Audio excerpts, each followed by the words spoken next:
Youngpreneurs Podcast, episode number 121 with your host, Victor Ahipeni. What's up, world? Another day, another podcast, and I am pumped to be here with you all. I've just done a whole bunch of different recordings, and I'm pretty inspired by all the different entrepreneurs that we have coming up on the show, and we've got none other than Sunniva Holt, and I'm sure I've butchered her name, which I'm pretty known to do as much as I hate it, so I'm trying my best.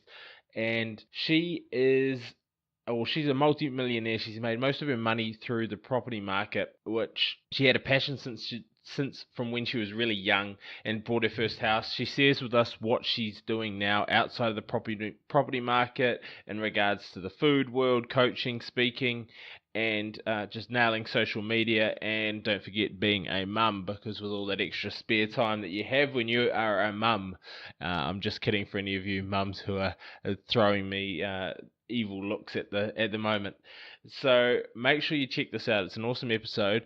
And while you're there, after you've finished lapping up all the knowledge bombs that are getting dropped, then make sure to jump over to passiveincomeyoung.com, where you can find the newly updated website. Give me some feedback, let me know what you think, and also jump over to facebook.com and search the Young Entrepreneurs Mastermind. It's a group of nearly 500 people now. It's growing rapidly, and it's where we share for absolutely free our knowledge, we bounce ideas, and we brainstorm.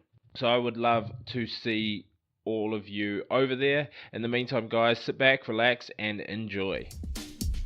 You're listening to the Youngpreneurs Podcast, the number one resource online for under 35-year-olds, where we chat twice a week to the most inspiring entrepreneurs in the world. We have it all. If you're looking for inspiration, guidance, or actionable tips to help you transition from that job into a business, or if you're ready to take that business to a whole new level, then this is the place to be. Get ready to live life on your own terms.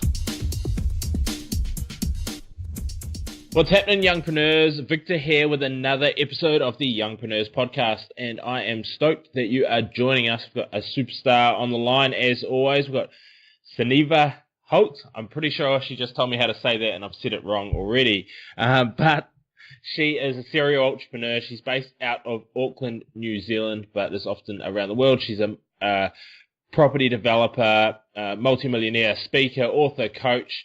She has done a lot in her life already, and we're going to deep dive into a lot of that, about what is driving her now, what she's super passionate about, and how she can help a lot of us go to another level. So welcome to the show. Thank you. Nice to be here. Give us a little bit of background. So, I mean, I know you got started in property investing when you were 19, which is super awesome, and also young. Was that something that was, and I guess your entrepreneur mold, was it something that came from your parents? Was it something that came from family? Or was it something that was self-installed, that you're like, I need to do things differently? Well, look, I'm the only one in my family that got into property. I come from a huge family. I'm one of 10 children, and I grew up in quite an isolated part of New Zealand in the Marlborough Downs, and my family, like my parents, always brought us up to work really hard and work hard for whatever we wanted in life. But, when I got into property, they called me the capitalist. So, they definitely weren't very money focused. And I guess that wasn't the reason I got into it either. I just had this massive passion that I realized for property when I walked past a property office one day, and I'd been saving my money to do a trip around Europe, kind of do an OE, and realized that, hey, that money that I'd been saving, I actually could buy something with that instead. And that's where it kind of started. So. Cool. And did you educate yourself before it, or was it like a buy and learn on the way? No, not at all. It was definitely a buy and learn on the way. I'm just I'm not really into planning things at all. I just like to do things. And how's the property empire, I guess, gone from that first place? Have you grown the portfolio, or what? Have you had any when I say strategy, has it been buy or hold or renovations or developments? Yeah, all of that really. So my strategy is always buy and hold unless there's something that's particularly wrong with the property. I renovate most of them, and I've just kind of leveraged, from the beginning, like bought one, used it to leverage the next one, and grown my portfolio that way. Wicked. Yeah. And what's keeping you busy these days? Oh God, where do I start? So I mean, I've got a family as well. I've got a 2.5-year-old daughter, so that's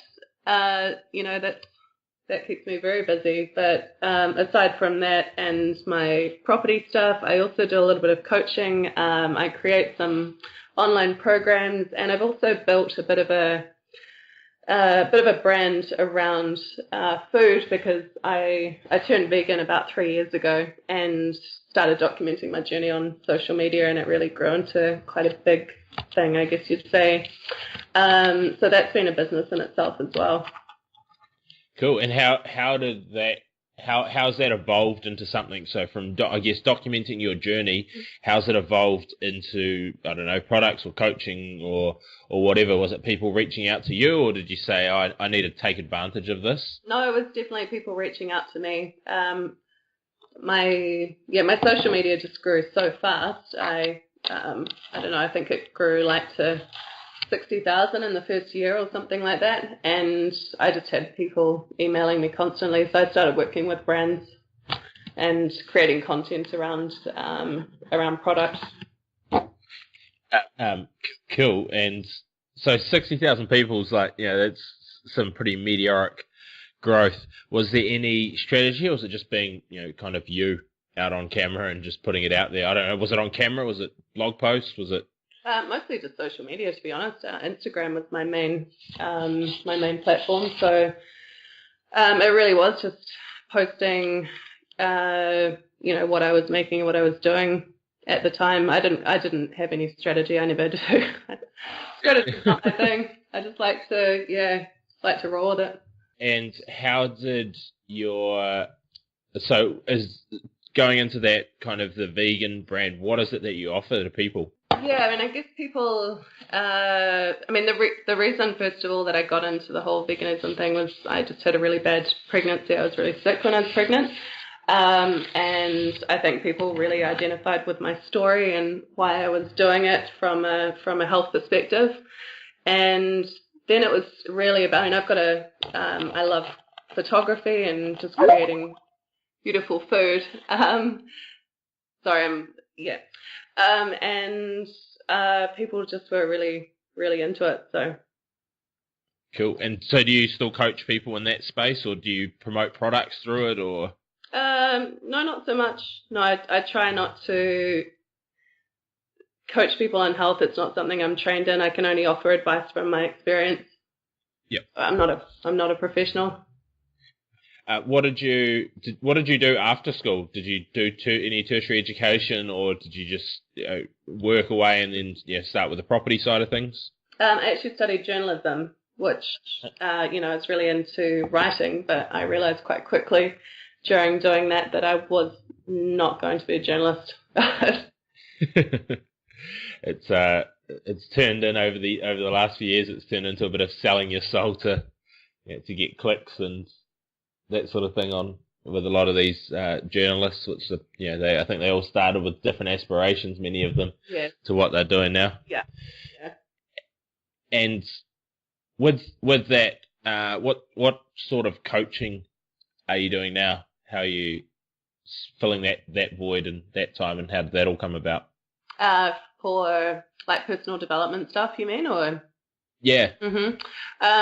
Yeah, that's something I'm hugely into at the moment, actually. I've been into it right through my life, but I'm definitely having a year where that's a huge thing for me. I get private coaching with Regan Hillier, and I also, I think I'm going to about 10 different seminars this year. And one of my biggest influences is Tony Robbins, so I'm going to see in a few weeks. Oh, nice. Are you going to see UPW or? Yeah, that's right. Yeah. Cool. I went to that last year. Have you been before? No, I haven't. I actually had tickets. Ah, Yeah, but my best friend got married the same weekend, so wicked. You're going to love it. yeah, I'm excited.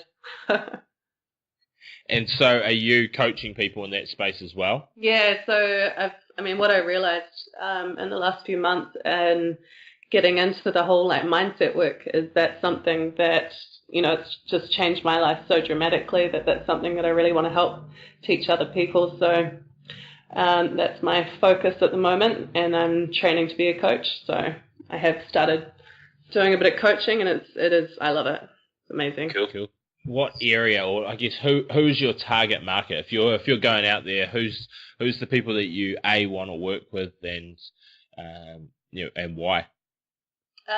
Yeah, good question. So the people that I really love to work with are women a little bit like myself, I guess, people that are, real go-getters, that are just trying to get more out of life and maybe just need a little bit more direction and onto how to get there, or a little bit of a push, facing up to fears and finding ways to achieve what they really want in life. What's some of, and you don't have to, if this is too personal for you, what's some of the biggest breakthroughs you've had since starting to work on the mindset side of things, or the personal blockages and stuff like that? Have you had any massive breakthroughs that have changed any trajectory for you? Yeah, definitely. I guess the biggest thing would be transparency. I was always somebody that kept everything to myself and never really talked about anything personal. Kind of kept my walls up, I guess, about everything. And there were some things that I was really holding on to. One example, I guess, was I went when I was younger. I was raped when I was 19, and it's something I'd never told anybody, and things like that. I kind of just decided to let go of and go public with, and that was really, really good for me personally, just to let go of it, but also to be able to identify with people that have been through similar experiences. And I had a huge number of people come forward to me after I came out about that. So it was really good, I guess, just seeing how that kind of transparency, that's the way you're able to help people. Yeah. It's amazing that you can not only help yourself with situations like that, but also showing others how your story can help them, which I guess is a pretty inspiring situation. I've got another friend in a very, very similar situation, obviously a wee bit younger, but yeah, it was once she was able to release the shackles of her life, it managed to change a lot of different areas moving forward, which is pretty cool. Yeah, absolutely.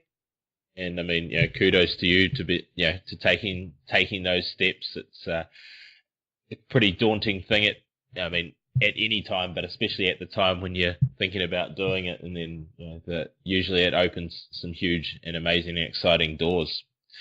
So let's delve into. I want to go on a slight tangent. You've got, is it just one child, 2.5-year-old? Yeah, just one. Yep. And what do you see from an upbringing side of things for your child? Like, is it going to be traditional schooling? Is it going to be, hey, you're fine to go down the university path, or are you going to open up other avenues of potential opportunities? Yeah, I just really want her to have just to be able to do whatever she's called to do. And one thing that's really important for me, I guess, is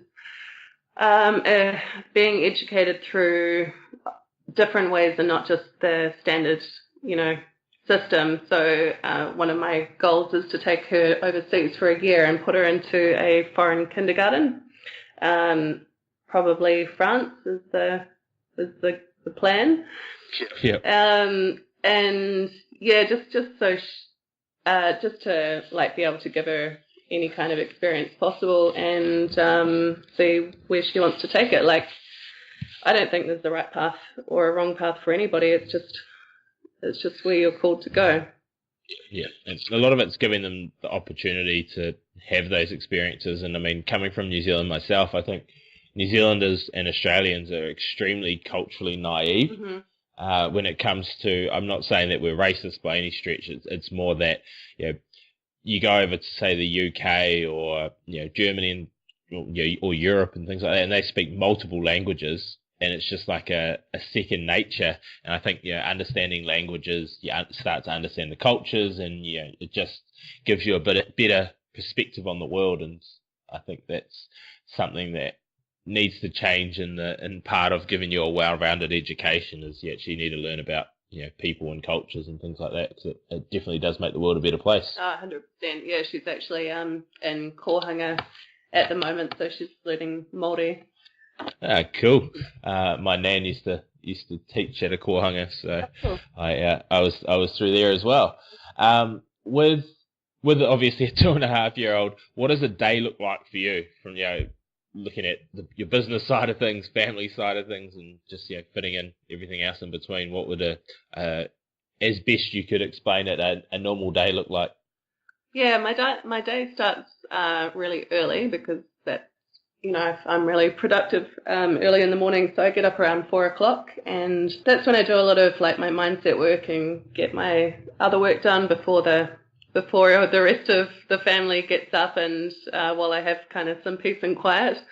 And then of course she goes to the kohanga during the day, and that's when I get time to go to the gym and do my coaching sessions and work on my. I do some online trainings as well, so I'll be making videos or making content for that and working on my property stuff. So no day is the same, and I travel a lot as well. So there's definitely no structure. but it's I think it just shows to a lot of people. And I've done a few episodes on just like time. You get up at 4 because you can get work done there, and there is time throughout the day. It's a lot of us just tend to fill it with crap Mm-hmm. and not get stuff done. And I know everyone's circumstances are different, but even if you work 40 hours a week, you've still got like a bajillion other hours a week. If you're working in a 9 to 5 and you're out there, like you've got a lot of other hours that you can still go to the gym and keep the TV turned off and disappear from social media and all those sorts of things to get stuff done. Because even if you're only getting a few hours a week done, that compounds week on week, and you can obviously automate a lot of things from the sounds of it with your online training. So. Mm-hmm. What have you found, like your online trainings that I don't know if you've created or you're creating, are they going to be like one and done type things, and then you get people in through a funnel? Yeah. I'll have to get back to you on that. I'm like, honestly, I still don't even know what a funnel is. I just do what I just kind of create and see who's into it. I don't, like the technology side of things is just not my specialty. I focus on creating. Do you have a team or anyone who works with you? Yeah, I have a team of virtual assistants, which is the best thing ever. I wish I'd realized it was around, quite a long time ago. But so I have somebody that helps me with social media, and someone helps me with my website and with MailChimp and all that kind of thing. Yep, and that's super helpful, and no doubt my assistant's listening at the moment while he's editing this. But absolute godsend having a team of people who have expertise that can allow you to leverage your time a hell of a lot more and not be frustrated and feel like throwing your computer against the wall because I can't draw stick people. So it helps me get a designer in there and an editor, and being able to get a lot more productivity done from my side of things. I'm good with the ideas, and it kind of helps with the implementation, I think, and the speed of getting everything done. Yeah, absolutely. And the thing is, if we get caught up in doing all that stuff that we don't actually enjoy, it like not only wastes our time, but it kind of drags our soul down a little bit, I think, Massively. Yeah. I agree. It's they talk about being in flow and things like that, and I've spent this morning doing something that's massively outside of my flow that I have to do because I didn't set it up right a year ago when tax time was occurring. So it's been going through receipts and this and that and everything else, just trying to get all of that ticked off and put away and then set it up right for this next coming year so that someone else who is good at all of that can take care and take control of it. I feel your pain. I'm doing exactly the same thing. That's why I said when I was eating, I forgot to eat today because I was like, and then Anyway, I'll leave my venting and my rage for another day. What is like if you're looking back, you're on your deathbed, 120 years old. What would you say is a successful life? Like, what would success mean to you? For me personally, it means always moving forward and improving on what you already have or do, because growth to me is success. And like, I'm always the most unhappiest when I'm in a comfort zone. Yep. So yeah, it's just whenever I do find myself getting into that comfortable area, I know it's time to go jump off another cliff. Yep. And what's your biggest cliff at the moment? Oh, good question. No, I've really been working through this quite a lot lately. It's just kind of, anything I feel afraid of, just carrying on doing it until it's not scary anymore. And it's not really an answer to your question, but nothing's kind of coming to my head. Yeah, it's hard when you've been working through a lot of it in recent times and no longer cliffs.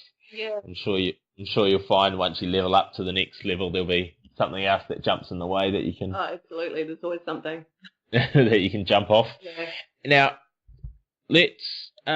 You've obviously had some mentors along the way. Regan, you said, who's been on the show, and you look up to Tony Robbins. Is there anyone else that you'd recommend? Others out there who may resonate with what you do, could go to have a look at to find out who others. Sorry, I'll spit that out again. Mm-hmm. Any other mentors that you've found beneficial on your journey that others might? There's a bunch of them. I'm really into Tim Ferriss. He's a bit of a legend, I guess. Rich Roll is another one that I really admire. I don't know if you've heard of the Rich Roll podcast, but he's pretty incredible. He's a vegan dude that I think he did like 5 ultra triathlons in 5 days. Yeah, okay. Yeah. So yeah, he's pretty much a superstar. And are you into sport or just gym? No, I'm not a sports person. No, not at all. I used to snowboard quite a lot. I thought you were going to say, yeah, I did. I've only done 3 ultra triathlons or something like that. Right? No, definitely not. I'm into to things. I'm not really a team player, things, bit of running. Yeah, I like adrenaline sports. So I used to do, when I lived in Queenstown, I did quite a lot of like bungee jumping and whitewater rafting and canyon swinging and that kind of stuff. Cool. Fine. It keeps you fixed. It's literally jumping off that cliff that you were talking about before. Absolutely. Yeah.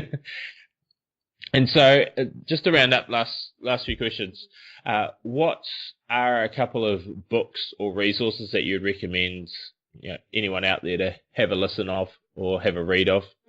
Yeah, I mean, one of my favorites that I've probably read 3 or 4 times is the Tony Robbins Awaken the Giant Within. That kind of never gets old. A couple of other books that I really liked around money mindset were the Think and Grow Rich and the Secrets of a Millionaire Mind. They're both really helpful. Yeah. You haven't got to that second one yet. It's T. Harvecker, isn't it? It is, yeah. Yeah. It's by my bedside. I went and bought a ton of books the other day and just slowly work through them. I'll get to that. I've heard good things about it from many guests. Yeah. Awesome. Final question, just to wrap up. Where do you see yourself in 2 years' time, and what are you doing? I don't. I don't look into the future at all. I just I really try not to get caught up in thinking about the future. I just try and because it changes every day. Yeah. And I've got so much to achieve like this week that you know, the options are endless, and it will just keep expanding, I guess. But definitely living, I think I'll be living more location free and spending a lot more time overseas, because the only goal I have in life at the moment is to never see winter again. Love it. Well, I was filthy because last week I was in Auckland and it was 30 degrees in Brisbane. So Oh, wow. We basically skipped winter this year, so I was really, really happy, apart from being in Auckland and it was like 13 degrees or something. I was like, oh. But I think that's a pretty awesome goal. Skip winter, live life in summer. So if people want to find out a bit more about you, see what you're up to, and maybe reach out, where can they go and what can they do? yeah, so you can find me across pretty much all social media under Sunniva Holt, and under my food-based accounts, and my website is The Daily Raw. Cool. Well, we'll link all of that in the show notes at passiveincomeyoung.com. Finally, I just want to thank you. I look forward to following your journey, and no doubt, watching you avoid summer, and hopefully joining you on that quest. I'll avoid winter. Yeah. All right, man. I will see you, and thanks a lot for your time. No worries. Nice talking to you. Thanks for listening to the Youngpreneurs Podcast. This was proudly brought to you by the Podcast Institute, the #1 training resource to take your business from chasing leads to leads chasing you, and from an absolute amateur to a full-blown authority. If you're looking to take your business to the next level, then a podcast is the obvious answer. You can get national and global exposure in a very fast time, and it's just exactly what I've done with this podcast.